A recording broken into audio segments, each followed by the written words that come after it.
இப்போ நீங்கள் ஒர்க் பண்ணுற ஆஃபீஸில் வந்து உங்களை வந்து ஒரு மீட்டிங்னு உள்ளே கூப்பிட்றாங்க.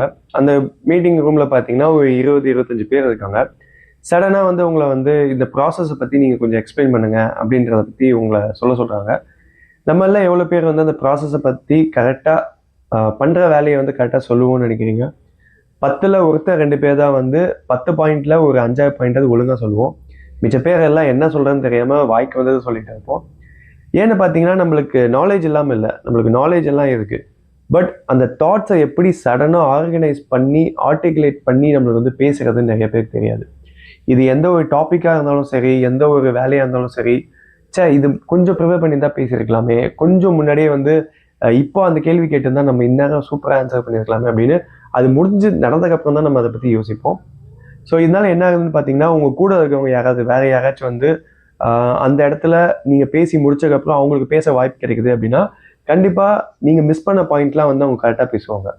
லைக் ஏன்னா அவங்களுக்கு அந்தளவுக்கு டைம் இருந்திருக்கும். நீங்கள் பேசும்போது நீங்கள் சொல்ல வர்றது என்னன்னு அவங்களுக்கு புரிஞ்சிருக்கும். அது இல்லாமல் நீங்கள் மிஸ் பண்ணதும் அவங்களுக்கு நல்லாவே தெரியும். ஸோ அதெல்லாம் எடுத்து அவங்க பேசி, அவங்க என்னதான் நல்லா உங்கள் அளவுக்கு வேலை செய்யலைன்னா கூட அந்த இடத்துல பேசி அவங்க வேலை செய்கிற மாதிரி காமிச்சுப்பாங்க. ஸோ இதுக்கு தான் வந்து எப்பயுமே வந்து வாய் இருக்கிறவங்க எங்கே போனாலும் பொழைச்சிப்பாங்க அப்படின்வாங்க.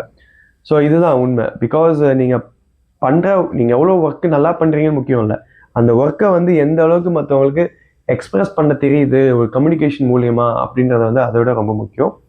ஸோ நெக்ஸ்ட் டைம் உங்களை வந்து இது மாதிரி ஒரு டாப்பிக்கில் பேச சொல்கிறாங்க, இல்லை ஏதோ ஒரு ப்ராசஸை பற்றி பேச சொல்கிறாங்க அப்படின்னா எடுத்தோடனே பேச ஸ்டார்ட் பண்ணிடாதீங்க. ஒரு 5 to 10 செகண்ட்ஸ் வந்து கொஞ்சம் டைம் எடுத்து என்ன பேச போகிறன்றதை வந்து ஒரு தாட்ஸாக வந்து ஆர்கனைஸ் பண்ண கற்றுக்கோங்க.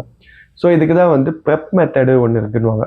அதாவது பாயிண்ட் என்ன சொல்ல வரோன்ற ஒன்று, அடுத்தது வந்து அது ஏன் சொல்ல வரேன்ற ஒரு ரீசனோட சொல்லணும், கூடவே வந்து ஒரு எக்ஸாம்பிளோட சொல்லணும், மறுபடியும் நீங்கள் சொன்ன பாயிண்ட்டை வந்து திருப்பி ரீஹைலைட் பண்ணி சொல்லணும்.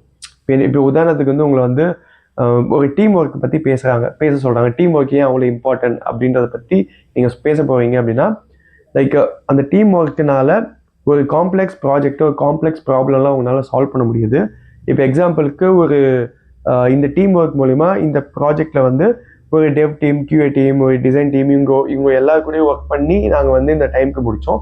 ஸோ இதனால தான் டீம் ஒர்க் வந்து ரொம்ப க்ரூஷியல் அப்படின்றத நான் சொல்ல வரேன். அப்படின்றத வந்து நீங்கள் இப்போ ஜஸ்ட் நான் எது ப்ரிப்பேர் பண்ணல, ஜஸ்ட் ஒரு ஃப்ளோவில் தான் சொன்னேன். ஸோ அந்த மாதிரி அந்த ஒரு செகண்டில் வந்து உங்களுக்கு பேச தெரியணும், அதுதான் ரொம்ப முக்கியம். ஸோ முடிஞ்ச அளவுக்கு கம்யூனிகேஷன் வந்து டெவலப் பண்ணிக்கணும். நம்ம கம்யூனிகேஷன் தான் வந்து நம்ம முன்னாடியே என்ன பேச போகிறோம்னு ப்ரிப்பேர் பண்ணிட்டு பேசுகிறது இல்லை. தமிழோ இங்கிலீஷோ நம்ம சொல்ல வரதை வந்து கரெக்டாக சொல்லணும், கரெக்டாக போய் சேரணும். ஸோ இதுக்கு என்ன பண்ணலாம் அப்படின்னா, நீங்கள் வந்து டெய்லி ஒரு 1 நிமிஷம் 2 நிமிஷம் ஆல்ரெடி நிறைய பேர் சொல்லியிருப்பாங்க, மிரர் முன்னாடி ஏதோ ஒரு டாபிக் எடுத்து உங்களுக்கு தோன்றதை பேசுங்க. அது தப்போ சரியோ, நீங்கள் வீட்டில் தான் இருக்க போகிறீங்க, வீட்டில் இருக்கும்போது அந்த மிரர் முன்னாடி சடனாக ஏதோ ஒரு டாபிக் எடுத்து ஏன் லைஃப்பில் வந்து பொறுமை ரொம்ப முக்கியம் அப்படின்ற ஒரு டாபிக் நான் கொடுக்குறேன்னு வச்சுக்கோங்களேன், why patience is very important. அதை பற்றி ஒரு 2 நிமிஷம் 1 நிமிஷம் வந்து உங்களுக்கு தெரிஞ்சதான் பேசுங்க. அதே மாதிரி முடிஞ்ச அளவுக்கு கொஞ்சம் ஷார்ட்டாக ஆன்சர் பண்ண பாருங்க. இது மாதிரி ஒரு மீட்டிங்கில் பேச சொல்கிறாங்க அப்படின்னா, உங்களை பேச சொல்லிட்டாங்கன்னு சொல்லிட்டு நீங்கள் பாட்டுக்கு ஒரு 4-5 நிமிஷம் நீங்கள் பேசிகிட்டே இருந்தீங்கன்னா அவங்களே வந்து போதும் அப்படின்ற மாதிரி சொல்கிற லெவலுக்கு வந்து விட்டுருவீங்க. அதுவும் இல்லாமல் நம்ம நிறைய வளர்கிறதுக்கும் நிறைய வாய்ப்பு இருக்குது. ஸோ எப்படி ஆரம்பிக்கிறது முக்கியம் இல்லை, எப்படி முடிக்கிறதுன்னு முக்கியம் இருக்குது. ஸோ முடிஞ்ச அளவுக்கு யாராவது உங்களை பேச சொல்கிறாங்க அப்படின்னா ஷார்ட்டாக கிறிஸ்பாக சொன்னாலே போதும், அவங்க புரிஞ்சுப்பாங்க. ஸோ இதுதான் இந்த வீடியோவில் உங்களுக்கு சொல்லணும்னு நினச்சேன். இந்த வீடியோ பிடிச்சா லைக் பண்ணுங்கள், என்னோட சேனலை முடிஞ்சால் ஃபாலோ பண்ணுங்கள். மறுபடியும் நல்ல வீடியோவில் பார்ப்போம். Thank you, by.